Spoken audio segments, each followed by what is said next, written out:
While Devin Haney did not have the best outing in his last fight, it is now his time again to show the world why he was once ranked a pound-for-pound boxer and former undisputed lightweight champion against a tough and rugged opponent in that of Jose Ramirez.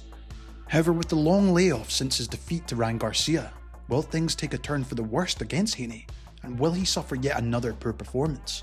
This is a collision of two very contrasting styles. Devin Haney, who is known for his slick defense, laser-like jab and high boxing IQ, versus Jose Ramirez, a gritty, determined boxer who brings that blue-collar approach to the ring, who simply looks to break down his opponents with his relentless volume. This fight represents a battle between fire and ice, and in this tactical overview today, I'm going to aim to dissect who could come out on top. Will Haney be one step closer to establishing himself as a multi-division champion, or will Ramirez look to reclaim the prominence after his previous setbacks? On that note, let's get right into it. Haney's entire style is based off setting things up with his jab or controlling the entire pace of the fight with his lead hand alone. What makes his jab so effective is the many variations in which he goes about throwing them. He will probe with it, use it as a feint, throw the jab from different levels, step in with the jab, throw it as a stiff jab, or a flicker jab, and many more, while he also changes up the rhythm and the cadence in which he throws it. This fight round by round, establishes jab, level changing jabs to confuse and keep Kambosos off balance. With this weapon alone, he often makes it so the opponent can't really get into their own rhythm, stopping them from getting anything going against him, and in most cases forces his opponents to constantly reset as they attempt to set up something of their own. A typical thing he likes to do is catch his opponents off guard is by bringing his rear arm a bit forward. This makes the opponent think he's about to throw the straight or cross, but in reality he's using this movement as a feint before throwing a quick jab. In my opinion, this really is the key to his success. Pretty much all the fights he's won, he's done this. If you can't take away the jab from him, then you're in for a rough night. Another thing he does to make his jab more unpredictable are these constant changes to his hand positioning. He never keeps them in the one spot, rather he's constantly dynamic with it, bringing his arm up and down with his lead hand positioned either very low or very high. And depending on the position of his hands, he changes the type of jab he's going to throw. For example, if the lead hand is really low, he usually throws an up jab. Furthermore, if his hands start up high, he tends to throw a double jab or one to the head and another to the body, continuing the guessing game for his opponent. This jab-heavy style in which he likes to fight also goes hand in hand with how he goes about his footwork. Haney is, after all, a more back foot outside style fighter, as he often never really initiates with big punches and will wait for his opponent to make the first move. While not the most exciting thing for casual fans to see, especially if he's paired up against another counterpuncher, there's no denying he's smart and has a much safer approach to the sweet science. He's a sharpshooter more than anything. For the most part, pretty much looks to throws and singles and stays on the outside range and forces the opponent to come in. And while doing this, Haney will be constantly gauging them with his jab as he tries to make the opponent commit to a mistake or jump wildly in. And his upcoming opponent in Ramirez is someone that falls for this bait quite a lot. Got him close. Yeah, but he's not landing, Tim. No, he's not landing. Devin Haney looks like a man with a game plan. He knows what Loma's going to bring, and he's adjusted very well to the foot movement of Lomachenko, which typically has opponents wide-eyed even in the first round. And this is exactly what Haney wants you to do, as once you step forward, Haney will have already stepped back and put himself in a safe position to counter or get out of danger. Ramirez is a very front-footed fighter who is hoping to fight you on the inside and looking to throw a lot of volume while there. And if I'm being honest, the jab alone of Haney could negate this, and by constantly changing up his hand position as well, it will make it hard for Ramirez to get a read on it, especially when he is about to throw his jab. Even if Ramirez doesn't get through the jab, Haney will immediately already have stepped out of position. He's never going to be the type to stand and trade, especially with someone like Ramirez. And if we're being honest, Jose is going to need to figure out a way to trap Haney into the corner, because if he doesn't, he may be hitting thin air this whole fight.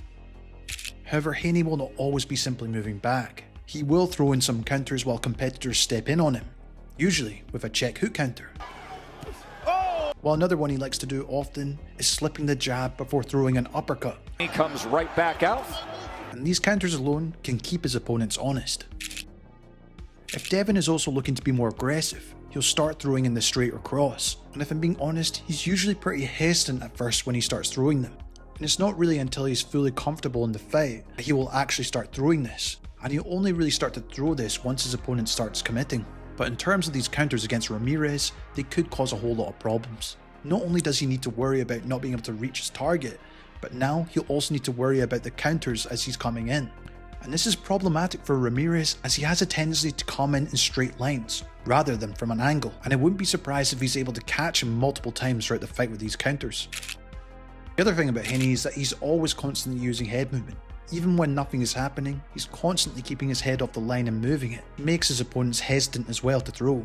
He's also good at immediately getting his head off the center line after throwing a combination. He won't keep his head in the same place, as right after combinations he'll roll his head under, while making sure to keep his head off the line of a direct attack. This can be especially problematic with someone with a good jab, especially if you try to counter his jab, as Haney will already be in a position where he can hit you back. When opponents do eventually close the range on him, you would think they finally have him. But Haney's very smart in his clinch game. Haney for the most part will always try to play it smart, and look to clinch the moment the opportunity presents itself. He's willing to overdo it to a point that things start to look like a wrestling match, but to him he doesn't care. As long as he can find time to recover and stop you getting any work off, he'll continuously do this. He usually pulls this off by bringing his head real low before he looks to wrap his arms around them. And if we're being honest, if you don't have that one punch knockout power to put him down immediately, you'll simply start to capitalise on this, as he's constantly looking to clinch and tie you up, especially if you have him in trouble. Oh, good shot. That hurt. He hurt him with that. On the inside from Lomachenko. That hurt him. Lomachenko's best. In terms of the fight versus Ramirez, the volume heavy style could be problematic against Haney. If we're being honest, he's not particularly known for putting guys lights out immediately with one punch. Once he starts committing to Haney with these volume punches, I can see Haney clinching up with the ref looking to reset them, wherein Haney can start working behind his jab again. Ramirez is also constantly going forward, so he may very well walk right into Haney's clinch at times. Ozzy often likes to counter the jab by throwing overhands, but if we're being honest, Haney is just way too aware as he immediately looks to get away, and it may be hard to counter in these positions. Haney has also showcased that he does have the ability to adapt and do different things, but it does depend who he's fighting. One instance of this was when he fought Loma, where he heavily invested into the body, and just like with his jab, he uses these body attacks to stop his opponents from setting up their combinations. He usually does throw it by throwing a straight to the body or a rear hook. Body shot from Haney. Another one. While he also likes setting these up by throwing a jab to the head to get them to block before going down low with a straight to the body. While Haney has also clearly shown he has the ability to handle pressure fighters or guys who fight on the front foot consistently. And personally, I feel against Ramirez, who likes to fight often from a high guard stance, really could provide lots of opportunities for Haney to attack down low. Ramirez often throws these wide volume punches, and if Haney is able to catch him on the body in between those punches, then that could definitely hurt him. Either that or he'll use the body punches as a means to stop Ramirez from setting up his volume heavy style in the first place. Nevertheless, despite showing that he does have a great outboxing style, especially with Haney moving up in weight, this could hinder Haney from reaching his true potential. For example, he often moves too much on the back foot and find himself stuck in the ropes. He's got to get through the reach. He does there. While he brings his rear hand down low constantly while jabbing. If he's not able to bring his head away quick enough after missing a jab, the left hook is always open to get him, as seen in his fight versus Ryan Garcia. To get overconfident. And while Ramirez might not be as dangerous, Haney now will still need to be careful of Ramirez's own punching power and volume. Otherwise, we could see him get caught more often than we think. While Haney chooses to fight in the back foot and make the opponent come to him, Ramirez is the complete opposite, as he'll look to control the pace of the fight immediately with his constant aggression and pressure. He's always going to be looking to push you back towards the ropes and corners, even if it means you'll get hit in the process. This constant pressurizing style is also quite taxing, and oftentimes opponents get stuck in the mud as he's continually coming forward. Once he has you in range, then he'll start unleashing these flurries of combinations. At first, he starts off really strong with these combinations, but as the rounds go on, Ramirez starts to focus more on volume overall. And while some of these combinations may not be the hardest, the constant barrage of them still builds up, and he'll use this to set up stronger punches, which he throws in between the volume of punches. Against Haney, this could be useful, As he's obviously a back foot fighter, it's very unlikely he's going to stand and trade in the pocket with Ramirez. So, Jose needs to make sure that he can cut off the ring and corner him the ropes if he wants to start unleashing these volume of punches. The other thing to consider is Haney doesn't often throw in combinations that much, and this could help Ramirez unleash his volume attacks. By Ramirez, Hooker looks hurt. Hooker stays. Hooker is bad. It's over. That fast, it's over. Jose Ramirez has ended it. As Haney will just be looking to throw his single counter shots, or single jabs. Even if Haney lands one on Ramirez, he can come back with a 3 to 4 punch combination. Ramirez takes a more basic approach when it comes to his defense as well. He tends to keep his hands in a higher position as he comes forward against you, and this makes him effective by moving his head as well, along with keeping his guard up.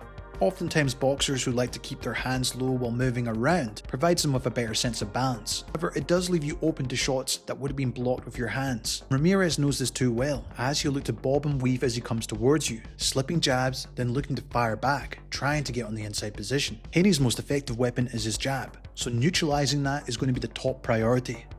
By constantly bobbing and weaving while using the high guard to block the jab, Ramirez can disrupt Haney's rhythm and make him more hesitant to throw it. This would create more openings for Ramirez to apply pressure and initiate his own combinations. But I mean, Jose Ramirez telling us, I want to show my speed, I want to show my power,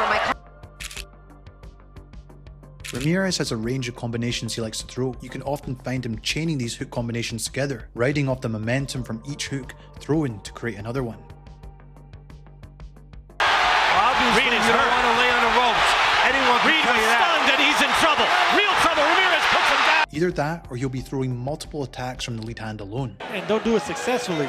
He does it successfully and sometimes fights out of the side. But perhaps his best punch in his entire arsenal is his left hook to the liver. This is usually at his most effective when him and his opponent are in a firefight against each other, and he'll sneakily insert it into his own combination. Most of them usually don't see it coming because Ramirez will be throwing so much to the head that it forces them to cover up. Then out of nowhere, he'll go to the body. The other thing he likes to do is bait opponents into this firefight. He'll throw it in between the opponent's own combination, or set this up with a 1-2, then throw the hook to the liver. For the most part, he is consistent in throwing it to the body, and he won't just throw it once, he'll be constantly targeting this, punishing it again and again. Impresionante! That speed! While his hook combinations are effective, this will come more into play once Ramirez is able to punish Haney with his left hooks to the liver. Haney has some really good head movement and is constantly getting off the center line after his attacks. Instead of Ramirez trying to look to aim at the head, you should immediately counter to the body. While this could open up opportunities to the head as well, and this is because Haney likes to frequently change levels with his head and waist movement to his right, the exact area where Ramirez lands his left hook as Haney moves down into that position. However, to make Haney move like this in the first place, Ramirez will need to start throwing these combinations first. This of course will force Haney to dip down to his right. Either that, or he'll be constantly aiming for the lever again and again, making Haney's head movement less effective, before he then starts to unleash those hook combinations. Another final tactic I feel Ramirez could do well in this fight is using the swivel jab, and while he might not be as effective with it, he can simply use this as a means to break the gap between him and Haney and push him back towards the ropes, which if we're being honest, he'll have to do if he wants to win this fight. There is no denying now that Ramirez has flaws. When faced against someone who has really good lateral movement or superior jab, Jose has struggled to break the gap between him and his opponent. This was very apparent in the fight with Barboza and Josh Taylor. In hotels, Las Vegas. Oh! And opening up this 6th round, Josh Taylor scores the He can struggle with taking away the jab and cutting off angles, and if the opponent angles out or he's chasing them instead of cutting off the ring, all too often he gets caught or is chasing the fight. He has shown good instances of head movement as well. However, opponents with a good solid jab shown they can just use this as a tool to distract him or create openings for other punches, and he won't react to the next incoming punch. While due to his style, he can't be overly aggressive, and that is one of his downfalls. As he sometimes chases the fight, he can tire himself out, which either makes him open or constantly coming in a straight line, or even lunging in. And this is especially dangerous while attacking. He can sometimes expose his chin, while other times he can go the complete opposite way, as we've seen him lose slight confidence in the ring, as if he changes his mind in terms of going toe to toe with his opponent. But maybe one of his biggest weaknesses is that he reacts too easily to feints. For example, a body jab feint will have him react to it by bringing his lead hand down, which in turn leaves him open to an overhand. And once he does get stunned, he doesn't really resort to covering up or clinching the opponent's back. Instead, he resorts back to survival mode, throwing haymakers at the same time of the opponent. While if he does resort to clinching, he'll keep his head in the direct line of his attack. For being honest, against a counterpuncher like Haney, he'll need to improve this area going into this fight. Finally, his jab can be quite telegraphed at times, as he'll often move his arm back before throwing it, and doesn't throw it directly from the position, while sometimes he'll bring it down before throwing it. If I'm being honest, there's just not that much variation to his jab, as he keeps his head in the centre line when throwing it, while it always just seems to be quite tight and slow, especially when you compare it to Haney's jab. This fight is another typical clash of contrasting styles. Haney's cautious back foot boxing versus Ramirez's aggressive pressure heavy approach. Ultimately, this fight could come down to whether Ramirez can get past Haney's jab and prevent him from clinching. Neutralizing the jab is going to be key, as Jose will need to find ways to punish it and discourage Haney from throwing it too freely. Ramirez's left hook to the body could be the most reliable weapon here, but the challenge is that Ramirez typically lands it in the exchanges, rather than just a counter or a setup, and Haney isn't likely to stand in the pocket long enough to even let those exchanges happen in the first place. Haney's jab isn't static either. He mixes up its rhythm, targets the body, and constantly resets the distance. Even when you land something, he's immediately in the clinch or slips off the center line, making it difficult to build momentum. Ramirez has never been the most effective jab counterpuncher either, which only adds to the uphill battle. To win this, Ramirez will need to take real risks. Haney doesn't possess one-punch knockout power, so Ramirez will need to be willing to take a shot to land too, in my opinion, especially if he can target the body consistently and wear Haney down. If he can land the liver shot repeatedly, similar to what Ryan Garcia did, Haney's entire arsenal could begin to fall apart before we know it, but you'll have to close the gap to land it. Personally, I have to lean towards Haney in this one, despite the long layoff. Ramirez's tendency to come forward in straight lines and leave himself open makes him vulnerable to Haney's counters, and unless Ramirez hasn't made the adjustments, it could play out very similar to his last fight with Arnold Barboza, with Haney potentially asserting even more control. Still, this is boxing, and nothing is guaranteed. I'd love to hear your thoughts on this fight. Do you think Haney's skill set will prove too much for Ramirez? Or can Jose shock the world with his pressure and left hook? I'd love to know. If you enjoyed this, why not check out my other tactical reviews for the Times Square event on May 2nd. This has been Jamie from Boxing Life. Thank you so much for watching, and I'll see you in the next one.